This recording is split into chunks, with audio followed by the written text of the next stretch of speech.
It is by far the biggest motorsport event to take place in South Africa since the Kyalami F1 Grand Prix way back in 1993. We've got international world champions of the likes of Carlos Sainz, Nasser Al-Attiyah and Sebastian Loeb going head-to-head with local stars like Brian Baragwanath, Guy Botterill, Henk Lategan and of course the legend Janelle de Villiers. They're all vying for top honours when it comes to the W2RC right here in South Africa. It's round 3 of the World Rally Raid Championship and nearly 100 of the world's fastest drivers and riders have all descended upon Africa's kingdom of pleasure, Sun City. The action got underway with the short but important 9-kilometre prologue. 9 kilometres that were used to determine the starting positions for Stage 1.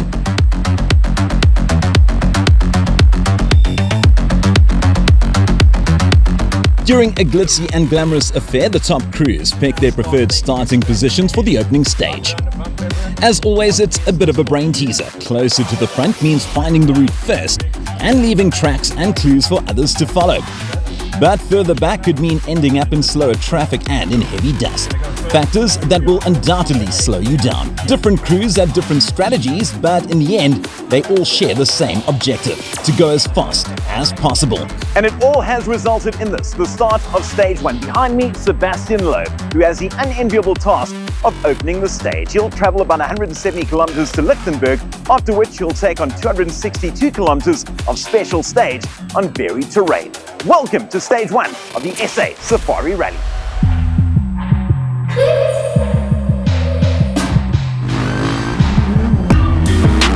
It's time to get properly stuck into this fantastic new event.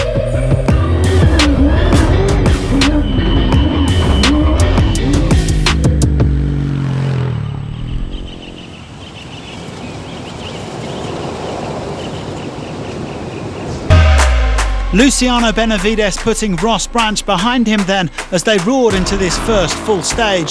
260 k's of narrow tracks, mud and grass, as well as lots of gates through the farmland. Some very tough early navigation meant that Branch soon caught up and they spent the rest of the day opening together. A reminder, there are no bonuses here in South Africa. But several gates were shut and that meant stopping and losing time they would later recover. After a wild day, Benavides came 5th, while Branch took the stage honours. Honestly, today was one of the craziest stages in my life. Super tricky navigation in the beginning, no cap, so many pistes. But after Ross catch me from behind and we rode together all day. The whole day opening with Luciano was amazing, so I think we did a good job. Well, Daniel Sanders made a bad start. He got lost and shipped 6 minutes in just 18 kilometres. But Chucky then put the hammer down and came roaring back, showing incredible pace to recover most of that lost time. There was a final twist though, a 2-minute penalty for a missed waypoint, and that dropped him down to 4th. It was a roller coaster sort of day with lots of riders going astray. Unfortunately, home hopeful Bradley Cox was one of them, losing over 25 minutes. Sherco's latest recruit did admit before the rally that it's never easy adapting to a new bike and a new team, especially in racing conditions.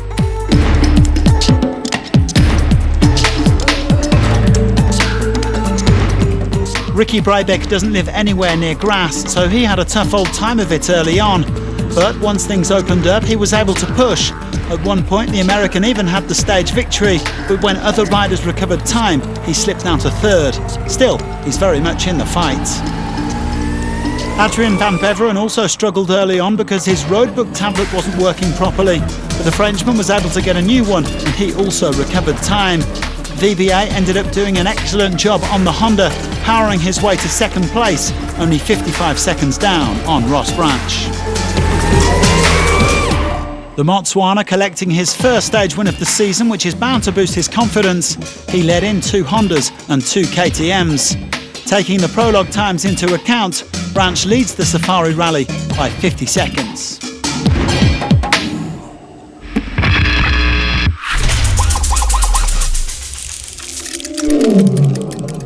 Harit Noah sadly crashed out of today's stage in Rally 2, injuring his wrist, and we wish him a speedy recovery. More ill fortune for the Indian after his prologue crash at the Dakar. Tobias Ebster seems to be adapting well to life with Hero. He spent a while today riding with his new teammate Nacho Cornejo. With all of the tricky navigation and potential dangers out there, the Austrian was very happy to get through unscathed. He only missed out on the Rally 2 win by 12 seconds. Well, Michael Doherty was originally the stage winner, but he was slapped with a 13-minute penalty for missing his start time and dropped down to third. It was a pretty crazy day for the South African, featuring illness and a couple of crashes, including one biggie, but he's okay and the pace is definitely there. Edgar Canet was happy to finish a stage for the first time since the Dakar, having crashed out on stage 1 in Abu Dhabi, and he also came away with the Rally 2 win. The Spaniard finishing 8th in the bikes, a shade quicker than Ebster and grabbing the overall lead of this class. Yeah, this is the best feeling after a really tricky stage. Finally P1 in Rally 2, P8 overall, so super happy with that. We have 4 stages in front, so now it's time to keep focus and let's see what is coming tomorrow. Konrad Dabrowski joined Bass World KTM just before South Africa. He was third today, with Rui Barbosa rounding out the top 5 for X-Raid's experience. Canet leads Ebster by just 18 seconds, with Dabrowski at 4:51 and Doherty over 10 minutes back.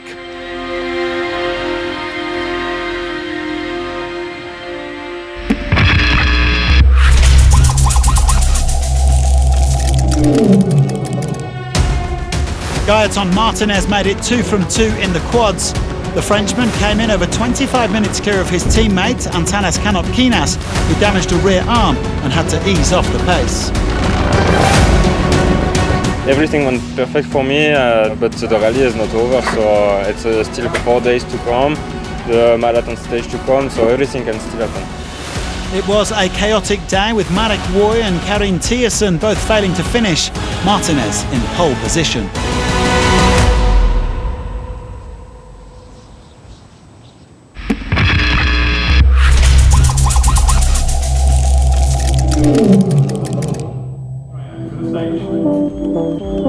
Drivers and co-drivers make their way up. A reminder that the top 10 crews will be benefiting from a 3-minute dust gap. The next 20 crews will benefit from a 2-minute dust gap. And we plan to start on 6. Number 6 for Nani Roma in the M Sport Ford. No, we're definitely not going to open the road. I think we're going to slot into number 6. Lucas, like we said with the FIM guys, do you like to run from the front or do you like to do the chase down? Yeah, we go with 4th. We're going to go with a number 4, so that is 4 on the gate. All of our drivers picked. Very well done to our top 10 squads on the qualifying.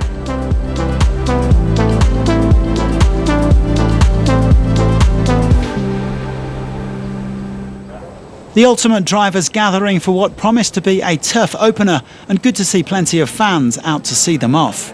Yeah, thank you so much. Thank you. Well, apologies for saying that after his issues yesterday, Sebastian Loeb was set to end up at the back of the field in the dust, because with a reverse starting order in effect today, the Frenchman was actually opening.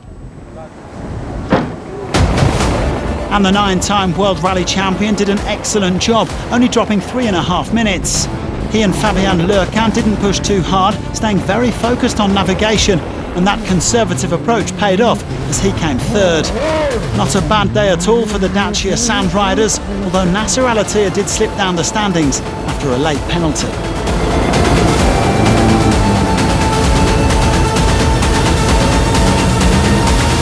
In some place we knew that the motorbikes made some mistakes, so we had to be very focused on the navigation. It's not so bad. We didn't know about road position. Is it better to be first? Is it better to be far behind? Is it some dust? At the end, I think it didn't change a lot. Joao Ferreira stormed through the first part of the stage in his X-Raid Mini, topping the timesheets at the first split and passing Saud Variawa after he punctured. However, the Portuguese driver had to slow down due to a problem with his windscreen wipers and finished 14th. After his memorable prologue victory, Gareth Woolridge was 12th. The South African hasn't actually raced since last November, and he says no amount of testing can replace competitive kilometres. Local knowledge didn't help too much on a tough day, but they're only 6.5 minutes down. Now here's a name to remember, Jaden Els, who was right up at the business end today in 4th place, despite running into a bit of trouble. The 20-year-old's a precocious talent, and he set his sights on the Dakar. Based on today's performance, he is definitely one to watch. I think our draw, everyone was surprised that I drew so far back at the starting position for today. I managed to catch Seth and Nasser, so that feels good. Yes, fighting with my idols. Can't complain, super happy today. Speaking of idols, Carlos Sainz went absolutely tearing through the field today, having set off way back in 29th position. El Matador did have to stop at one point to clean mud off the windscreen, but otherwise he was on an absolute flyer. This Ford Raptor is looking in excellent shape. Sainz was second, with Nani Roma in 5th. After all, age is just a number.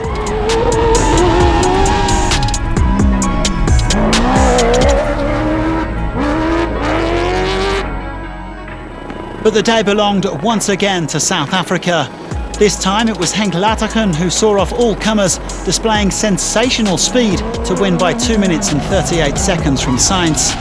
After 4 months out of the car, Laterken says he feels like a racing driver again, and his margin of victory in the Toyota Gazoo Racing Hilux could have been even bigger. We left quite a bit of time out there today, I think, so a little bit disappointed in that, but you can never be too disappointed in a stage win. So at the end of the day, we got through clean, the car's still in one piece, never got out the car, so that was the aim and we managed that.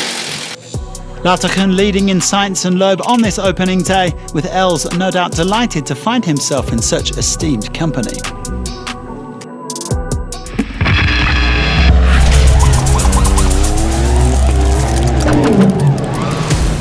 In the Challengers, it was a day of mixed fortunes for the World Championship leader, Nicolas Cavigliasso. The Argentine was fighting for victory throughout the stage, but he took a wrong turn late on and lost around 3 minutes, meaning he had to settle for 4th place. Well, victory went to his fellow Argentine and BBR teammate David Zille. He said it was a grueling day with changing terrain and lots of stop-start driving. Above all, he was relieved not to get stuck in the mud. He's also expecting a very close contest in this class. Zille leads the way from Pau Navarro and Adam Kusch with just over 5 minutes separating the top 5.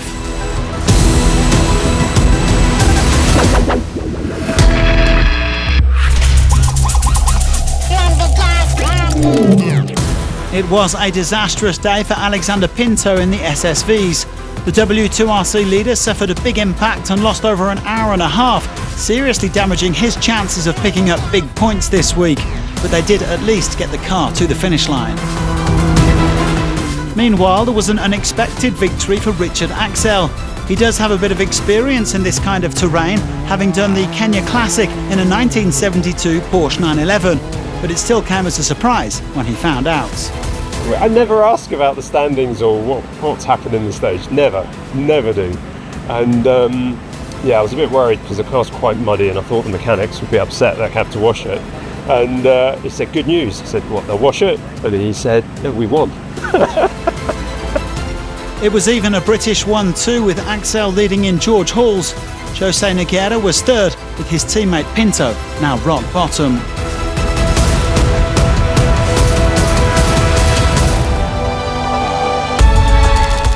One down, 4 to go, and the fun is only just getting started.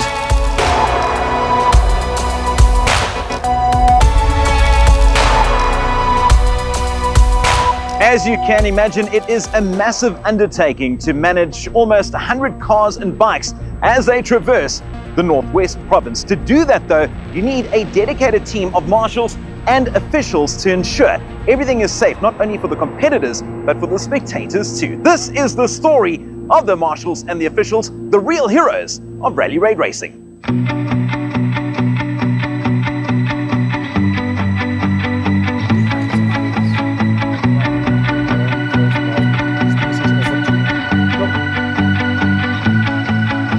We We're at the Swartkops Raceway, and we joined here with about 40 of the off-road marshal units officials for a very important training session. We've got the South African Safari event, and it's really a first in South African motorsport. It's really going to place us on the international stage. And of course, with that comes a big responsibility from our side to ensure that our marshals and our officials are up to absolute international standards. So our training session today will be led by the very experienced Edo Mossi.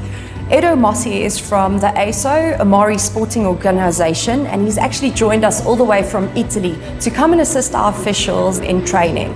Actually, they are already very well prepared, but we have a slight difference on the regulation, so we are training them on that. It's a nice team. They work together on the national championship, so we are really confident that they will do an amazing job. You cannot have a race without marshals. You need people at road crossing, safety for the public, especially for the competitors. They assist with timing, start of events, end of events, communications to get the right information from a competitor should there be an issue. And they're the eyes and the ears for the organization, so you've got a well-managed race and a free and fair result at the end of the day. Most of the marshals can't afford to be a race driver because it's too expensive. That's the closest that we can get hands-on to the sport, into the dust and the mud and the guts and the glory. So all of us enjoy it to the fullest. That's the big thing why we all become marshals. It's a good interlude from normal work, gives you a chance to see all the action and also to speak with international drivers from time to time. Enjoy every minute of it. In the sun, out in the bush, in the dust, in the mud, in the rain. Love it. Every minute. Motor racing has been in our blood for a long time. Since I was a kid, I was adapted to it, or adopted to it, or whatever you call it.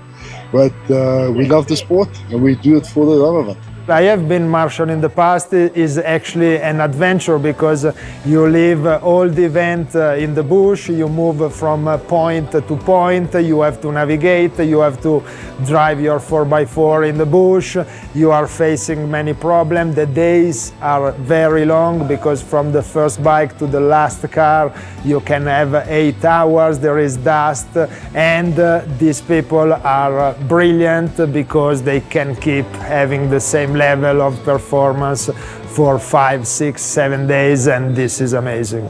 So this event and the planning of this event have really started quite a few years ago when we as an organization really felt the need to bring a big championship like the World Rally Raid Championship to South Africa. I think it's a great opportunity for us and South Africans to actually see and first-hand experience those amazing cars that we only see on TV during Dakar. Today we are teaching them the difference between the national championship they are used and the World Championship. We are going through FIA and FIM regulation, banners on the terrain, navigation, using of GPS application, and there is a very wide training, but they are already on the page and is going much faster than expected because they already know very well their job. I'm project managing this event on behalf of SA Rally Raid and Motorsport South Africa. So my primary role is to ensure that there is proper compliance with the regulations which apply to the event from the FIA and the FIM, as well as seeing that all of MSA's requirements are properly dealt with.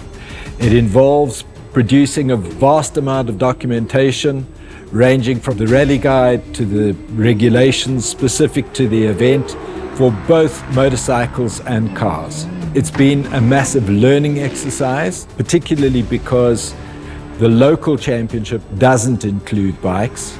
Here we're having to comply with 2 sets of regulations in relation to the event.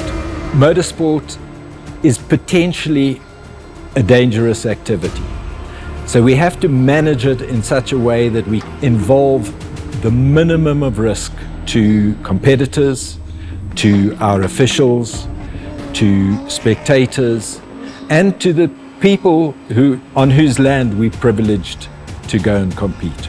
What I was dreaming about South Africa is the difference of the landscape. Of course, will be a different event. We don't have desert, we are in the bush. Sometimes we see the animals. The culture here is fantastic. So everyone is very excited about South Africa and they will not be disappointed. So what a great job from our friends the Marshals, who deal with the sun and the dust on a daily basis to ensure everyone remains safe. And what a great job from Henk Laargan and Brett Cummings, who ended the stage quickest. In fourth position, fellow South Africans Jayden Els and Johan Swemmer, who were behind some big names, Loeb and Sainz. Now, apart from the South Africans who are leading the standings, we caught up with some other crews. This is their story. Jayden Els was well on course to make it a South African 1-2, but lost a few valuable minutes towards the end. No, we're happy with the stage. Navigation was super difficult. I'm glad we started at the back today, because I think if we had to be in the top 10, it would have been a lot worse. So it was a good learning experience, learning stage for us. We still missed the waypoint, but we tried to minimize the mistakes towards the end, and it paid off for us. Century Racing's Brian Baragwanath did what he does best, kept his head down and recorded yet another good finish. 3 little nav mistakes here and there, nothing major, just quick wrong slots and come back.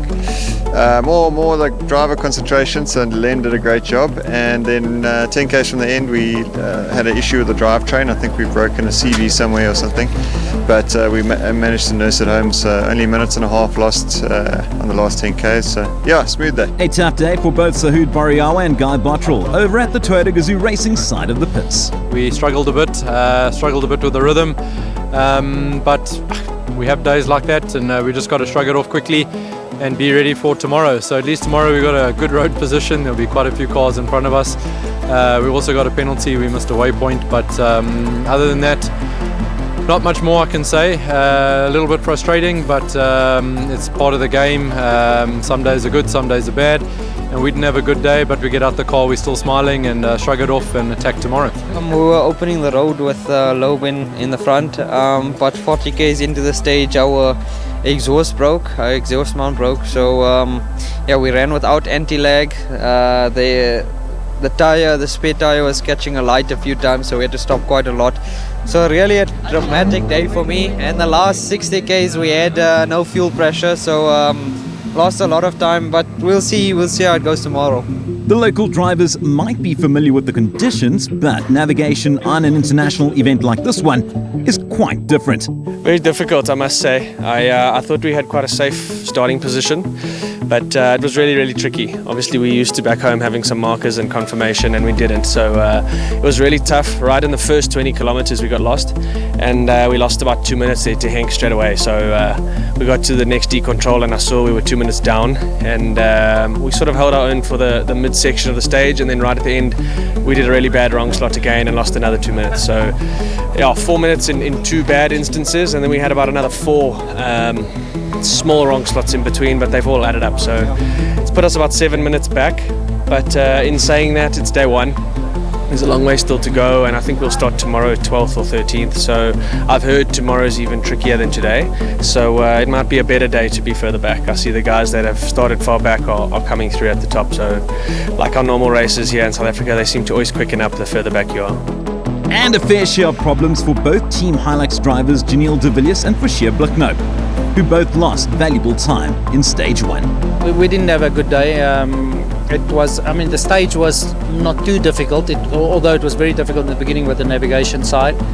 And at one stage I felt really sorry for Leander, because he was really thrown in at the deep end with really tricky navigation, and obviously some places we struggled to find the way. We missed one waypoint, which gave us a 2-minute penalty, and then we had an issue with the wipers. Lots of mud on the stage, but the wipers were working, but they had no water. So with all those things going wrong, guys from behind were catching me. Carlos, Nasser, Seth, every time you have to let a guy by, you lose more than a minute. So can only get better, and tomorrow we'll try and do better, that's for sure. For us, it was a good day. I mean, there was ups and downs. I think for the first 120 kilometers, it went very well. I mean, after kilometer 130, we hit a big jump. We bent our back dampers, got 2 punctures, and from there I just nursed the bakkie back home. The handling was quite difficult. I mean, we get stuck in one of the muds. My car just shut down, struggled to get it started, but I mean, eventually we're back home. Bit tricky on the navigation. We got some couple of overspeeding penalties. But yeah, what a day. I mean, we was quite fast in the morning, quite happy with the pace, but yeah, tomorrow's the next day. With 1 down, there's 4 to go. Will the South Africans continue to fight for W2RC glory, or will the likes of Alatia, Sainz and Loeb reign supreme? We'll find out in stage 2 tomorrow, and it's a big one, the dreaded marathon stage.